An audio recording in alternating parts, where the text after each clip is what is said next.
Welcome to the ExecMBA podcast. I'm your host, Brett Twitty, and you are listening to a new episode. On this episode of the podcast, I'm excited to feature my recent conversation with Mike Rudolph. Mike is an Executive MBA alum. He's a graduate in our class of 2018, and he and I recently connected via Zoom to talk a little bit more about his background, how he decided to pursue an MBA, the impact of his Darden experience, what he's been up to since graduation, and much more. So without further ado, here's my interview with Mike Rudolph.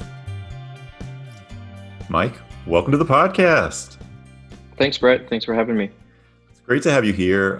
One of the benefits, I think, of the pandemic, obviously it's a very challenging time, but one of the things that has been a benefit, at least for us here on the podcast, is we've started doing a lot of these podcast interviews via Zoom, which has allowed us to connect with people who are a little bit further afield than the Washington, D.C. metro area or Charlottesville, where we typically record. And so you're sitting in Boston, the Boston area. I'm here in North Carolina, and we're able to talk the wonders of technology.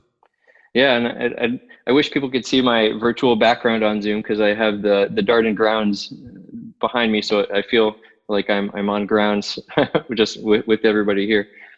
So yeah, I appreciate you having me on the podcast. It certainly is nice to be able to connect with you remotely, and this is certainly a familiar interface given that the Darden Executive MBA format started using this toward the second half of our program. So the Zoom interface was definitely familiar for me, even before we had to start using it. Yeah, that's right. The program is hybrid, as our prospective students listening to this podcast may know. 2/3 in person, 1/3 online, and the 1/3 online is typically online classes a couple nights a week, and you take those via the Zoom platform. So, Mike, before we get too far along, I do just want to check in and see how you and your family are doing. We're doing well. So we actually had a daughter just over 3 months ago. Her name is Noah Carroll. So that's definitely been keeping us occupied. Fortunately, both my wife and I have careers where we're able to continue that from home and being able to practice, safe social distancing. And certainly over the summer, being in Boston, it doesn't hurt with the weather being a little bit warmer than it has been in DC where we were before we moved up here. So, but yeah, overall things are going relatively well. We're certainly keeping busy, both professionally and personally. And so, yeah, there's a lot to catch up on. That's for sure. Yeah, well, congratulations on the birth of your daughter. I know that's exciting. You probably don't have a whole lot of free time, so we certainly appreciate you're making some time for the podcast. My pleasure. So let's get into it. Tell us a little bit more about your background prior to Darden. What have you done professionally, and maybe what are you doing currently? Sure. Yeah. So my undergraduate degree is interdisciplinary engineering called engineering science from Penn State. And so the reason I entered into that major was it gave me a really broad background in engineering and science. And it allowed me to be flexible going into a professional career. I had a lot of different interests in a lot of different things growing up. And so there were just many things that were interesting to me and that I was curious about. So that major really appealed to me, especially because of just being in scouts, participating in a lot of different activities growing up. I wanted to be able to sort of keep my options open, and also through leadership with scouts and everything. I always thought that maybe I would enter into some sort of engineering leadership or sort of a management role because I liked being able to bring different people together and connect them. And so after I graduated undergrad, I got a job at a company called Raytheon BBN Technologies. And they do a lot of defense research in a lot of different areas, particularly for one of their major customers is the Defense Advanced Research Projects Agency, also known as DARPA. And so throughout my decade or so at Raytheon BBN, I worked on a number of different projects, from acoustics programs to wireless radio programs, trying to just discover and look for new methodologies for doing things. And so that really kept my interest, and I got to jump around from different program to different program. And actually, while I was working at BBN, I pursued a master's degree in acoustics because that was relevant to a lot of the work that I was doing at the time. So that was sort of my experience going into the MBA program. And up until Darden, I was actually based out of the Roslyn, Virginia area, so near the DC metropolitan area, which is where I was working. And so what are you doing currently? So right now I'm the aerospace and defense industry manager at a company called MathWorks. MathWorks makes engineering software called MATLAB and Simulink. And they're used in industries, scientific and engineering industries around the world, many different applications and many different industries. But I support the aerospace and defense industry, and we have over 120 different products that we make that lie on top of MATLAB and Simulink, covering a number of different application areas like wireless communications, AI, and autonomous systems, you name it. There are a lot of different engineering disciplines that we cover. And so my job is to basically interface with people throughout the aerospace and defense industry, try to understand the emerging technology trends, understand how they're using our tools, getting their feedback, and then sort of acting as a face for the industry internally at MathWorks and advocating on their behalf so that the products that we make are as relevant as possible into the future. So I'm constantly interfacing with engineers all the way up to executive leadership at companies to try to understand their technical priorities as well as business priorities, and working on a strategy for MathWorks to help make them successful, make our customers successful as well. So I want to go back in time a little bit. When did you start thinking about an MBA? You mentioned doing a previous master's in acoustics. Yeah. And how did an MBA get on your radar? It was actually around the time, so I actually started out in undergrad as an aerospace engineer, thinking that that's what I wanted to do. But I felt that was a little limiting. And so when I transitioned over to the honors interdisciplinary engineering major, engineering science, I thought that would give me a really nice background to be able to work with many different folks, not just in the engineering world, but also in the business world. And so that had been on my radar for a while. It's something that I was interested in. I also participated in the engineering entrepreneurship minor at Penn State at my undergraduate institution. And so I actually got a lot of exposure to the business in the entrepreneurship minor, and that really sort of whetted my appetite in terms of moving more into the business world. So it's something you had been thinking about since maybe college. Yeah.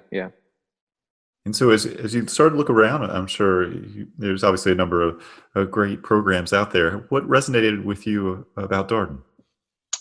So actually, my wife, when we were dating in undergrad, she actually was at the University of Virginia in a double major in computer science and math.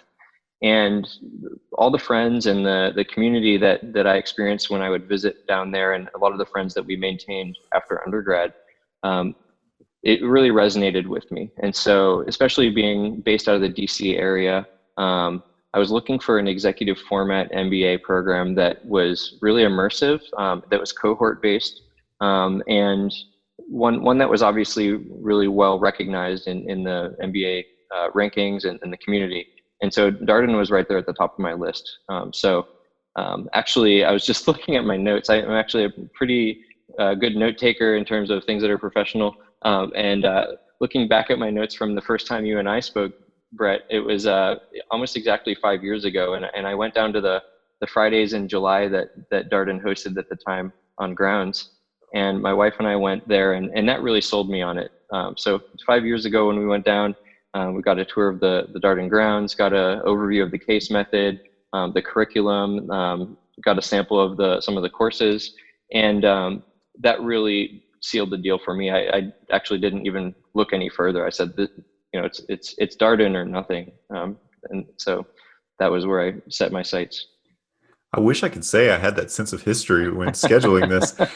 My credit to you for taking those notes. Obviously, we've talked a bunch, as you were a prospective student, and obviously when you came to Darden, but I can't say that I had that date in mind. But that's fantastic. We know that just having some exposure to the Darden community and the learning experience and all these things I do think that the culture becomes pretty clear, and the educational experience, which we Yeah. talk a ton about, becomes pretty clear to folks. And I was really impressed with the collaborative environment that, for a competitive MBA program, that was one of the things that they really stood out to me on. And, it's competitive enough outside in the real world. A collaborative environment really helps everybody to learn. And so through both the case method and the learning teams that Darden puts together, it really helps to essentially make sure everybody is learning and growing. And so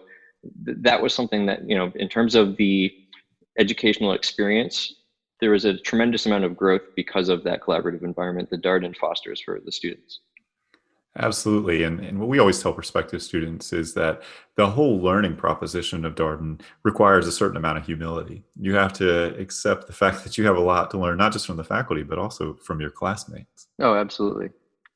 Yeah, and one thing that really struck me was the extent to which Darden essentially curates a cohort and puts together a class of people from many different backgrounds. And the fact that you're able to learn from people from those different backgrounds, it really gives you a huge appreciation for their points of view, trying to understand those points of view and learn from them. And regardless of whether they're, of how different they are from your own, at the end of the day, you're learning to appreciate differences of opinions and also understand the value of basically the diversity of thought and people in a particular group. And that really, that really contributed to things as well in terms of a learning experience.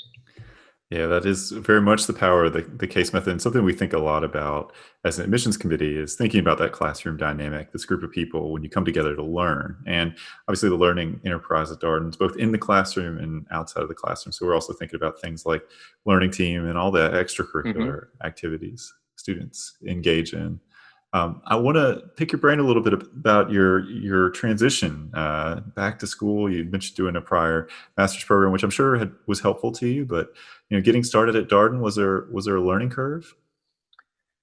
Well, I mean, coming from an engineering background, the business degree allowed me to exercise a whole new part of my brain that, the soft skills that are required and the accounting and a lot of the different topics that you learn about, even when it comes to, management relationships, and managing people, how do you deal with those different softer situations?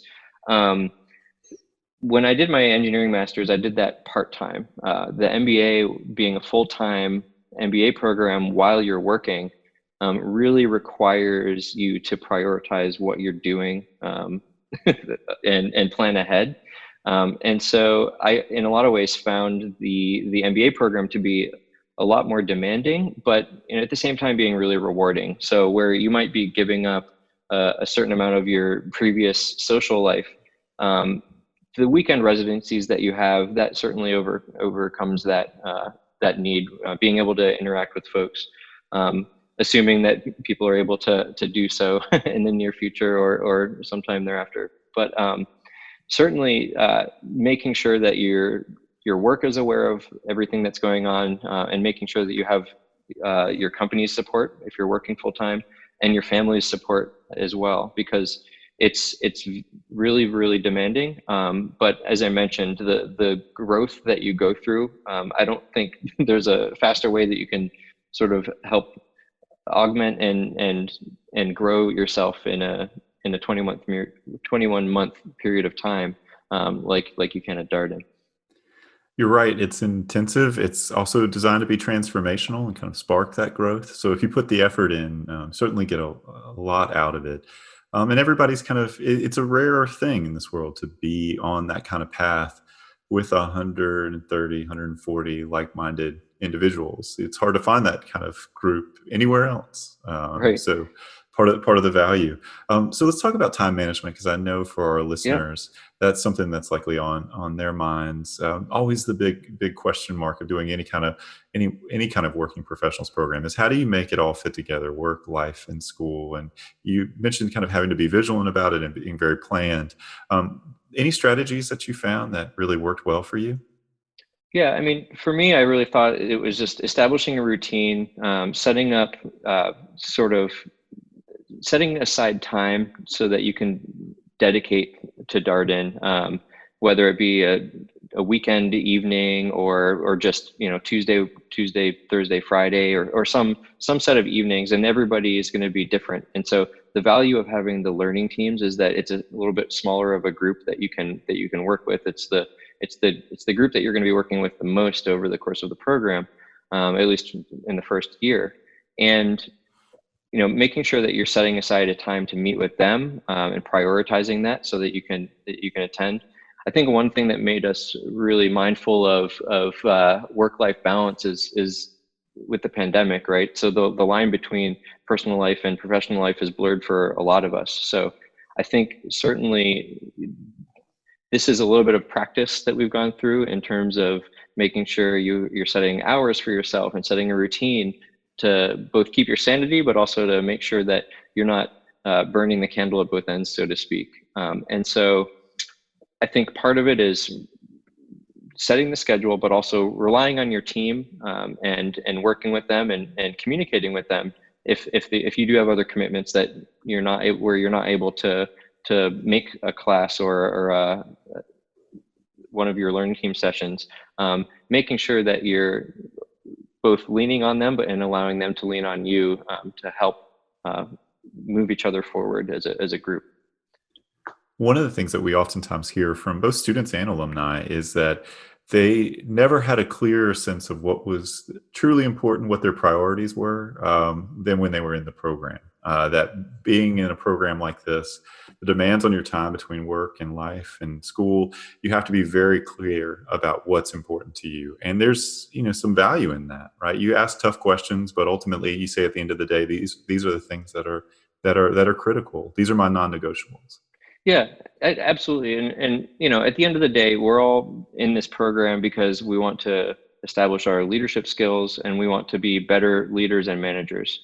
And in the real world, everybody has competing priorities. And so I think part of it is the design. By putting a ton of different things on your table, it forces you to try to understand when you're at the right point where you can make a decision and move on, or the other thing it helps you to do is to prioritize, right? And understand what needs to be done and when. And it's really putting you through that process to force you to think in a way that allows you to focus on the things that are most important.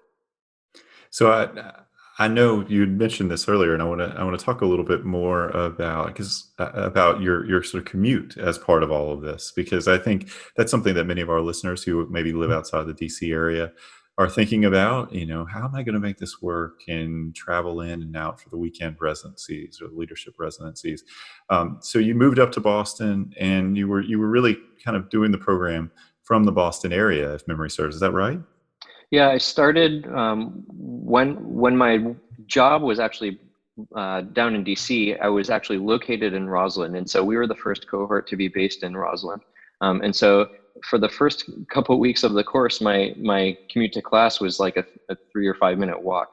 Once we moved up to Boston, it was around November of 2016. Then that certainly changed things. And one of the main reasons I chose the Executive MBA format is for the flexibility, and that's been built into the program all along, as the flexible options, being able to either choose the global residencies that best fit your desires or needs, as well as being able to take classes remotely during the week. And so once I moved up to Boston, the commute from Boston to DC was actually fairly easy. It's a shuttle flight. It's maybe an hour and a half. You could probably get there in the morning of classes, but I would recommend going the night before, just to make sure you're well rested and energized for the long weekend. But yeah, I thought that at the end of the day, the main difference was I just wasn't able to see people quite as easily during the weeks between residencies. But even then, we were leveraging interfaces like Zoom and using a lot of email and file sharing platforms. So, I didn't feel like I was missing out too much, other than maybe sometimes when people would socially meet in between residencies. But for the most part, I thought that it was incredibly doable, even from the distance. We thought about the travelers a lot over the past couple of years. We've made some tweaks to the weekend residency schedule that I think would be of interest to our listeners who are kind of thinking about that as a potential path. So Friday classes might now actually start at noon, Oh, so okay. a little bit easier to kind of slip in on that first day. But I think your advice is good about arriving well rested. It's a full weekend. You can have about 13 classes across the weekend. And then Sunday classes wrap up around 3 p.m. And as you know, we are just about a 10-minute Uber Lyft ride from DCA. Pretty easy to get over Yeah, there and catch a plane back home. absolutely. And of course, probably a few the similar type Uber ride on a Sunday afternoon to Union Station if you're thinking about taking a train, say back to New York or Philadelphia or something like that. But one of the benefits of Roslyn is just the accessibility of the location. But you do make such a good point about really prioritizing those weekends and being ready for them and being present for them because they're action packed and you really only have, over the course of the program, 20 weekends to Hmm. spend time with your classmates in that way. And you want to make sure you're ready for them. Absolutely. And it certainly was. The time flew by, and it was really remarkable how quickly it passed. And even just thinking about how it's been 5 years since I even embarked on this process, it's just like it's crazy to think about. So certainly savor it and enjoy it while you're going through it. But it definitely it definitely is a lot to handle, but it's nothing that especially if you're admitted to the program, it's not anything you're not able to handle. No, that's very, very true. And I think we always tell people when they're in the program, you earn this seat. You're here for a reason.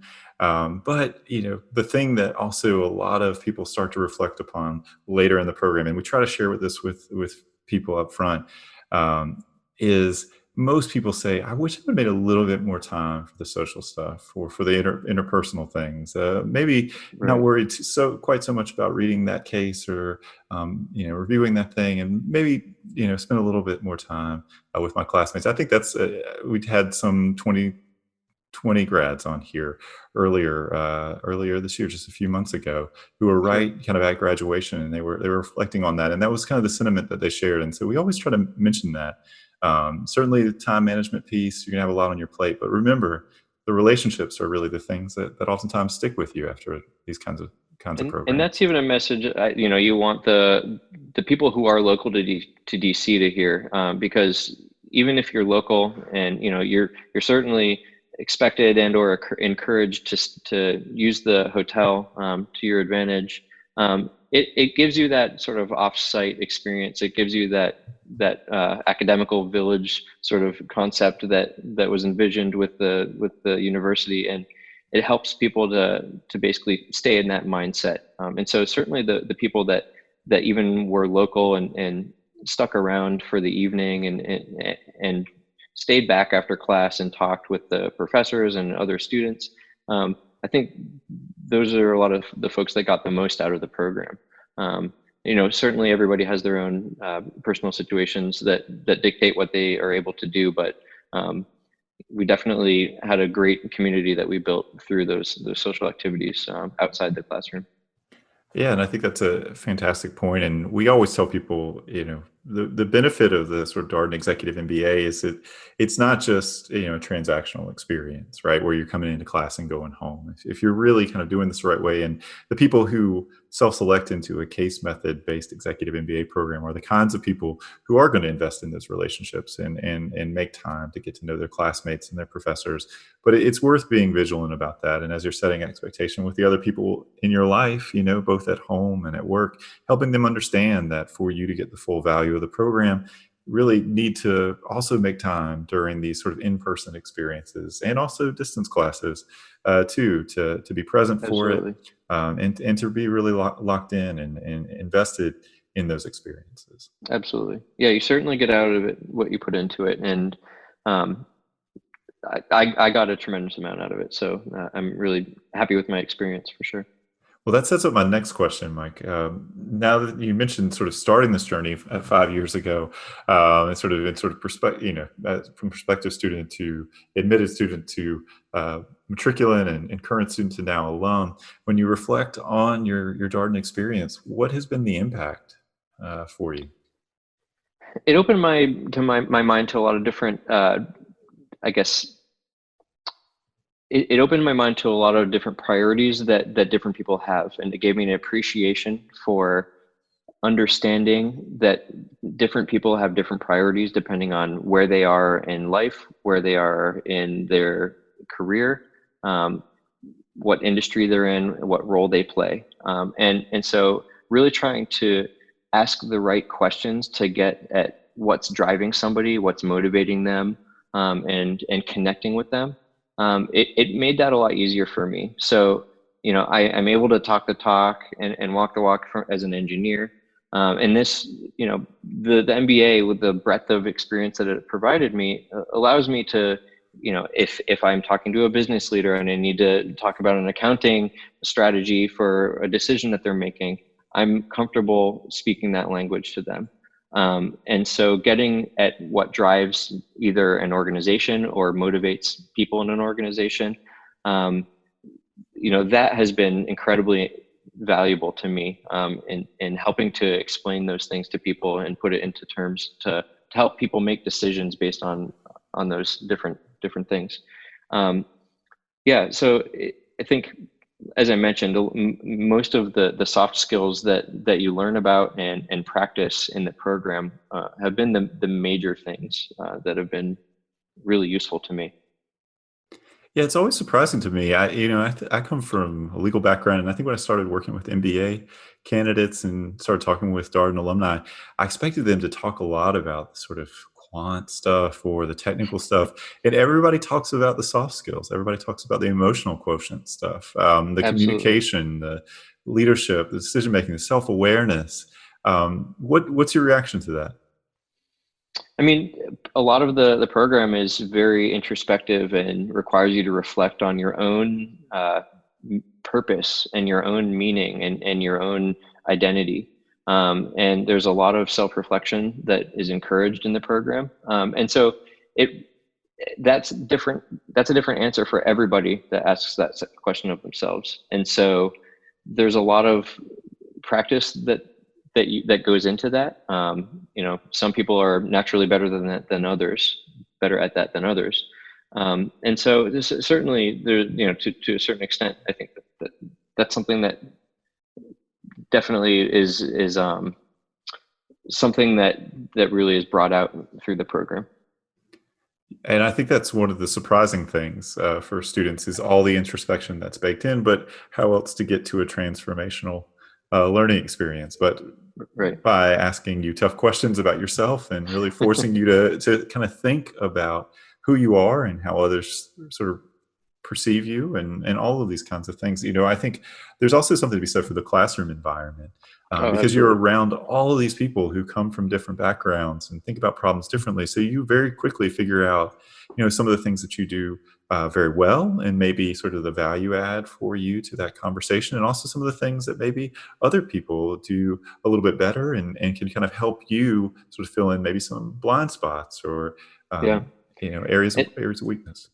And that was something with a lot of the classes that we had. At the end of the day, there's no right answer. It's putting yourself in the shoes of the decision maker in a given case, and trying to put yourself through those motions, and given the information that's available to you, what would you do given that set of circumstances? And there, even when class wraps up, they don't give you the answer. There is no answer. It's just, there might be an example of what happened if it's a real world case, but if it's a made up situation, you don't know what the right answer is, and all it is helping you understand what decision you'd make if you were there.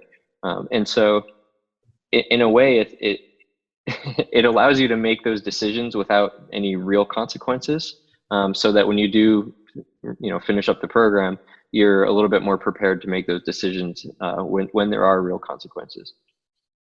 And there's no better way to sort of get better, quote unquote, at decision making then by practicing, right? Which Right. is essentially what the case method is all about. You Exactly. practice making decisions and with ambiguous sort of information, all this kind of problem that can be interpreted many different ways. And you try to explain your decision to your Yeah. classmates. And especially as someone from an engineering background, where there is a right answer a lot of the time, it takes some getting used to for as someone with a technical background, but it helps you be more comfortable with that ambiguity for sure. Well, what advice would you have for prospective students? You've always struck me as somebody who thinks deeply about things, very organized and sort of planned. You mentioned sort of a consummate note taker. So I'm curious what your advice may be to the prospective students listening to this podcast. Yeah, well, I mean, I would really say, and as you mentioned, the academic part of the program is very important, but it's not the most important thing when taken at the whole. It's something that it's a way to bring everybody together for you to learn and grow. Um, but if you're only focusing on that, then you're not getting as much as you can be out of the program. It's about learning from each other, trying to truly connect with people, and especially given everything that's going on in the world. Try to learn from your classmates as much as possible. And that connection that you have with them will be one that lasts a lifetime.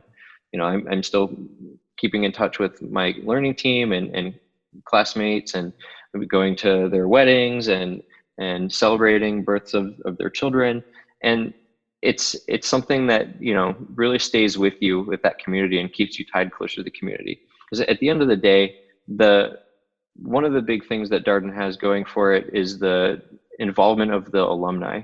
And when the alumni are involved, it makes the school more valuable, and it creates this virtuous process where it's sort of a self-fulfilling prophecy where everything ends up being better in the long run for everybody.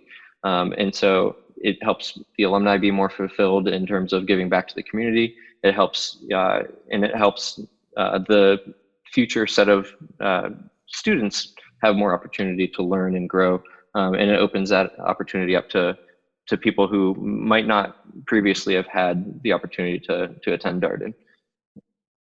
That's a fantastic point. And, while the Darden alumni base may not necessarily be as large as some other schools, Darden is a smaller school, both on the residential full-time side as well as the executive MBA side. Nevertheless, incredibly responsive network of people who care deeply about the school. And as you mentioned, Mike, has this virtual cycle practice to it where current students help prospective students, alumni help current students and prospective students. So when people become current students, alumni, they feel an obligation of sorts, but also really welcome the opportunity to help and to lend a hand. Absolutely. One of the things that's kind of cool to me, I was looking on LinkedIn maybe a month or so ago and thinking Mhm. about connecting some of our incoming students in the Boston area with other executive MBA current students and alumni in the Boston area. Sure. There's a pretty good contingent of executive MBA folks Oh yeah. up there. I was so excited to see that. Yeah, it's nice to see, and every once in a while we'll hold social events, and there are alumni from years and years collectively that are always excited to attend those alumni events, and so there's actually a alumni that's in the Boston area that has a couple restaurants, and we've hosted events there, and there's every once in a while get-togethers of both recent grads or people things that are sponsored by the school as well, or even things that aren't necessarily sponsored by the school. So yeah, it's great to have a great group of people up here that we can reach out to and connect with, and certainly for opportunities or to ask questions or just to catch up with every once in a while. Well, Mike, I have one more question for you. I know we're both music fans. Have you found some time to play music or listen to music during the midst of everything going on? A lot of listening to music, a little bit of playing. So I'll try to pick up the guitar, even though the violin and mandolin were my first instruments. But I got a little Taylor Mini guitar last year, and so I'll pick that up every once in a while and noodle around and my daughter seems to enjoy it. Does So she have it's not too bad. Does she have any favorite songs yet? I tend to improvise when I'm playing for her, so we'll have to see once once she can recall things back to me to make requests. All right. Well, Mike, always a pleasure talking with you. Thank you again for making time for the podcast. It's great to catch up. Congratulations on everything that's happening for you. New addition to your family. Sounds like work's going great. And thank you again. Yeah, all my best, and it was great speaking with you. And that was my interview with Mike Rudolph, a graduate from our Executive MBA Class of 2018. As always, if you have any comments, suggestions, requests, anything you'd like for us to cover here on the podcast, we're all ears. We can be reached at exec, that's ExecMBA at darden.virginia.edu. And until next time, stay safe, be well, and thanks for listening.